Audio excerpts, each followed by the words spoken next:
నమస్తే అండి. మనం చక్కగా అక్టోబర్ మాసంలోకి అడుగుపెట్టేసాము. అక్టోబర్ మాసంలో మేషరాశి వాళ్ళ ఫలితాలు చూద్దాం. మేషరాశి అంటేనే అశ్విని 4 పాదాలు, భరణి 4 పాదాలు, కృత్తిలో ఒక పాదం కలిసి అశ్విని అవుతుంది. ఈ మేషరాశి వాళ్ళు అంటారు. అలాగే మార్చి మనకి అక్టోబరు 25 మేషరాశి వారికి మిశ్రమ ఫలితాలను ఇచ్చే అవకాశం ఉంది. కొన్ని సందర్భాల్లో ఫలితాలు అనుకూలంగా ఉన్న మరికొన్ని సందర్భాల్లో కొంచెం బలహీనంగా ఉండవచ్చు.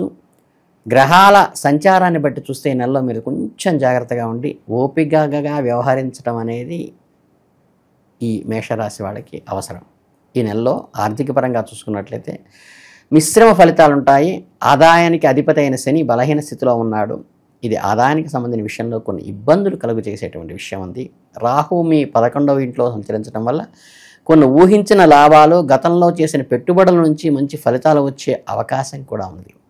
అలాగే మీ కెరీర్ పరంగా చూసుకుంటే చిన్న చిన్న ఇబ్బందులు ఎదురయ్యే అవకాశం ఉంది. ఉద్యోగానికి గృహానికి అధిపతి అయిన శని ఈ నెలలో 12వ ఇంట్లో వ్యయస్థానంలో ఉండటం వల్ల మీ పనిలో కొన్ని ఆలస్యాలు, ఆటంకాలు ఎదుర్కొనవచ్చు. మీరు ఒక బహుళజాతి కంపెనీలో పనిచేస్తున్నట్లయితే కనుక మీ వ్యాపార విదేశాల్లో సంబంధం కలిగి ఉంటే కొన్ని లాభాలు కూడా ఆశించేటువంటి అవకాశం ఈ గ్రహస్థితి వల్ల ఉంది. మొత్తం మీద మీ 10వ ఇంటి అధిపతి స్థానం అంత అనుకూలంగా లేదు. కాకపోతే ఈ 6వ ఇంటి అధిపతి అయినటువంటి బుధుడు నెలలో మొదటి 3 రోజులు మాత్రమే అనుకూలంగా ఉన్నారు. అక్టోబర్ 3 నుంచి 24 వరకు ఉద్యోగంలో కొన్ని మార్పులు, ఒత్తిడులు ఉండవచ్చు. ఈ సమయంలో మీ సహోద్యోగులతో సంబంధాలు కొంత గందరగోళంగా ఉండవచ్చు. ఈ సమయంలో ఓపికతో వ్యవహరిస్తే అక్టోబర్ 24 తర్వాత పరిస్థితులు మెరుగుపడతాయి. అప్పుడు మీరు బాధ్యతను మరింత నైపుణ్యంగా నిర్వహించే అవకాశం గ్రహస్థితి కలిగిస్తోంది. వ్యాపారస్తులకి నెలలో మధ్యస్థంగా ఉంటుంది. మీ వ్యాపార భాగస్వామ్యాల స్థానాల అధిపతి అయినటువంటి కుజుడు మరియు దశమ స్థానాధిపతి అయిన బలహీనంగా ఉన్నందున బుధుడు కూడా ఎక్కువ బలహీనంగా ఉన్నందున ఈ నెలలో వ్యాపారంలో ఎలాంటి రిస్కులు తీసుకోకుండా ఉండటం మంచిది. పెద్ద పెట్టుబడులు పెట్టడం, కొత్త ఒప్పందాలు చేసుకోవడం కూడా ఈ సమయంలో మానుకోవటం మంచిది. అలాగే మేషరాశి వారు అక్టోబర్ నెలలో ఆరోగ్యపరంగా చూసుకున్నట్లయితే ఈ రాశివారు ఆరోగ్యం విషయంలో ఈ నెలలో కొంచెం జాగ్రత్తగా ఉండాలి. మీ రాశికి అధిపతి అయిన కుజుడు అక్టోబర్ 27 వరకు 7వ ఇంట్లో ఉంటాడు. ఇది పెద్ద సమస్యలు రాకుండా అడ్డుకున్న చిన్న చిన్న ఆరోగ్య సమస్యలు కలిగించవచ్చు. మీరు కొంచెం కోపాన్ని నియంత్రించుకోవాలి. మీ శరీరానికి మించి కష్టపడబాకండి. ఒత్తిడిని తగ్గించుకోవడానికి ప్రయత్నించండి. అక్టోబర్ 27 తర్వాత మీ ఆరోగ్యంపై మరింత శ్రద్ధ పెట్టాలి. ఈ నెలలో సమతుల్య ఆహారాన్ని తీసుకోవటం చాలా ముఖ్యం. ప్రేమ, వివాహము, వ్యక్తిగత సంబంధాల విషయంలో ఈ నెలలో మిశ్రమ ఫలితాలుంటాయి. మీ 5వ ఇంటి అధిపతి అయిన సూర్యుడు మొదటి భాగంలో అనుకూలంగా ఉంటాడు. అక్టోబర్ 17 తర్వాత సూర్యుడు మీ 7వ ఇంట్లో బలహీన స్థితిలో ప్రవేశిస్తాడు. ఒకవైపు ఇది అంత మంచిది కానప్పటికీ కూడా పంచమ స్థానాధిపతి సప్తమాధిపతిలో ఉండటం వలన వివాహాలకు మధ్య సంబంధం ఏర్పడుతుంది. ప్రేమ వివాహం చేసుకోవాలనుకునే వారికి అక్టోబర్ 17 తర్వాత నిర్ణయం తీసుకోవటం చాలా మంచిది. మీ భాగస్వామితో కొన్ని లోపాలు కల్పించిన, అసంతృప్తి కలిగిన వాటి వ్యక్తిత్వాన్ని, ప్రవర్తనని కూడా పరిగణలోకి తీసుకుని చాలా దగ్గరగా తీసుకోవటం అవసరం. వివాహ విషయాలకు అంత అనుకూలంగా లేదు. అక్టోబర్ 27 వరకు కుజుడు 7వ ఇంట్లో ఉండటం వల్ల వైవాహిక జీవితంలో కొన్ని సమస్యలు తలెత్తవచ్చు. భాగస్వాములు ఇద్దరి మధ్య అహంకారాలు, గొడవలు పెరిగే అవకాశం ఉంది. అక్టోబర్ 17 తర్వాత బలహీనమైన సూర్యుని ప్రభావం వల్ల అంత మంచిది కాదు. అయితే గురువు నెల మొదటి భాగంలో 7వ ఇంటిపై అనుకూల 5వ దృష్టిని కలిగి ఉండటం వల్ల కొన్ని కష్టాలు అధిగమించడానికి ఇది చాలా ఉపయోగకరంగా ఉంటుంది. ప్రేమకు చిహ్నమైన శుక్రుడు అక్టోబర్ 9 వరకు అనుకూలంగా ఉండి ఆ తర్వాత బలహీనపడతాడు. ఈ నెలలో రొమాంటిక్ సంబంధాలకు లేదా మధ్యస్థంగా ఉంటాయి. వైవాహిక జీవితంలో సాఫీగా కొనసాగడానికి కొంచెం మీరు జాగ్రత్తగా ఉండండి. మెరిటల్ రిలేటివ్స్లో కుటుంబ పరంగా, స్నేహితుల పరంగా చూసుకున్నట్లయితే కుటుంబ జీవితం విషయంలో ఈ నెలలో కొంచెం తక్కువ ఫలితాలు ఉండవచ్చు. మీ 2వ ఇంటి అధిపతి అయిన శుక్రుడు అక్టోబర్ 9 వరకు అనుకూలంగా ఉన్నందున కుటుంబానికి సంబంధించిన ముఖ్యమైన పనులు సమయానికి ముందే పూర్తి చేసుకోవడం మంచిది. వాహనం నడిపేవారు చాలా జాగ్రత్తగా ఉండాలి. చిన్న చిన్న ప్రమాదాలు, గాయాలు కూడా అయ్యేటువంటి అవకాశం ఉన్నది. అక్టోబర్ 9 తర్వాత శుక్రుడు బలహీనంగా ఉండటం వల్ల గతంలో జననేంద్రియాల సమస్యలు ఉన్నవారు డాక్టర్ సలహా తీసుకోవటం, మందులు క్రమతప్పకంగా వాడటం ముఖ్యం. ఏమాత్రం నిర్లక్ష్యం చేయకూడదు. ఈ జాగ్రత్తలు తీసుకుంటే మీ ఆరోగ్యం బాగా ఉంటుంది. నెల మొదటి భాగంలో సూర్యుడు అనుకూలంగా ఉండటం వల్ల మీరు కొంత శక్తి, ఉత్తేజంతో ఉంటారు. అక్టోబర్ 9 తర్వాత శని కుజులు కలిసి మీ రెండవ ఇంటిపై దృష్టి సారించటం వల్ల కుటుంబ సభ్యులతో వివాదాలు, గొడవలు పెరిగే అవకాశం ఉంది. మీ మాట తీరు జాగ్రత్త అవసరం. తోబుట్టువుల సంబంధాలు కూడా మిశ్రమంగా ఉండవచ్చు. సంబంధాలను స్థిరంగా ఉంచడానికి ప్రస్తుత స్థితిని కొనసాగించడం కూడా మంచిది. మీ ధన గృహానికి అధిపతి అయిన శుక్రుడు అక్టోబర్ 9 వరకు అనుకూలంగా ఉంటాడు. ఆ తర్వాత అది బలహీనపడుతుంది. ఈ సమయంలో మీరు జాగ్రత్తగా లేకపోతే అప్పులు పెరిగే అవకాశం ఉంది. గురువు కూడా నెల మొదటి భాగంలో లాభాలపై దృష్టి సారించిన రెండవ భాగంలో ఖర్చులపై దృష్టి సారిస్తాడు. ఈ కారణాల వల్ల మీరు నెలలో డబ్బు ఆదా చేయడంపై ఎక్కువ శ్రద్ధ పెట్టాలి. అనవసరమైన ఖర్చులు కత్తించుకోవాలి.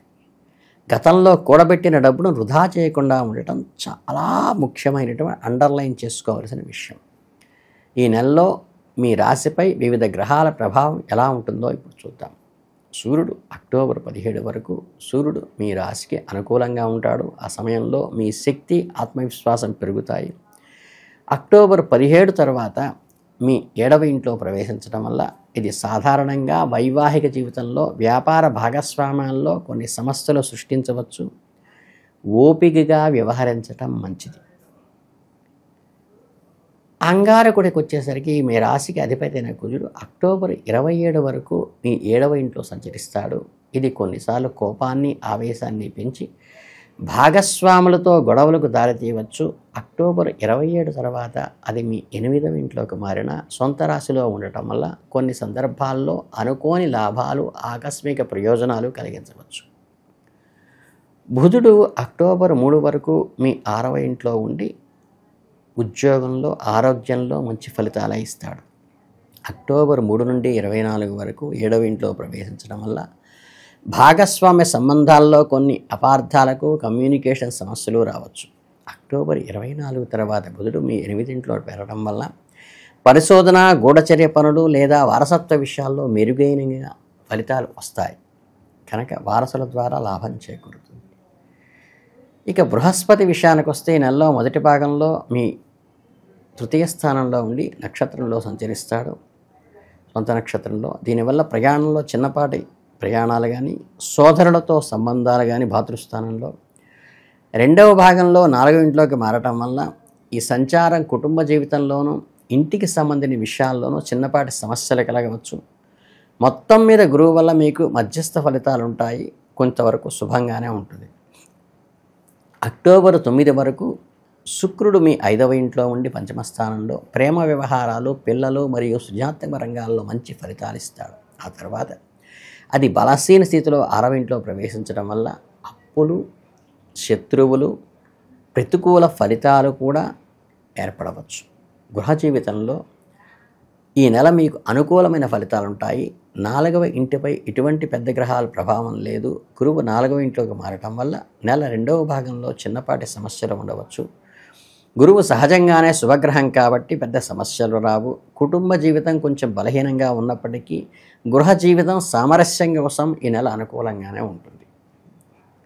ఇకపోతే లాభస్థానంలో ఉన్న శని, మీ 10వ ఇంటికి అధిపతి అయినటువంటి శని మీ 12వ ఇంట్లో సొంత నక్షత్రంలో సంచరించడం వల్ల ఉద్యోగంలో కొన్ని ఇబ్బందులు, ఆలస్యానికి ఎదురవుతాయి. విదేశాల్లో వెళ్ళాలనుకునే వారికి, విదేశీ కంపెనీల్లో పనిచేస్తున్న వారికి మాత్రం ఇది అనుకూలంగా ఉంటుంది. రాహువు మీ 11వ ఇంట్లో కుంభంలోనూ, గురు నక్షత్రంలోనూ సంచరిస్తాడు. ఇది మీకు చాలా అనుకూలమైన ఫలితాలను ఇస్తుంది. ఈ సంచారం ద్వారా మీ లక్ష్యాలను చేరుకోవటానికి, ఆర్థికంగా లాభపడడానికి సహాయం చేస్తుంది. కేతువు మీ 5వ ఇంట్లో సింహరాశిలోను, శుక్ర నక్షత్రంలో సంచరిస్తాడు. ఇది సాధారణంగా ప్రేమ, పిల్లలు మరియు విద్యకు సంబంధించిన విషయాల్లో ప్రతికూల ఫలితాలను ఇస్తుంది. కొన్ని ప్రత్యేక సందర్భాల్లో తప్ప.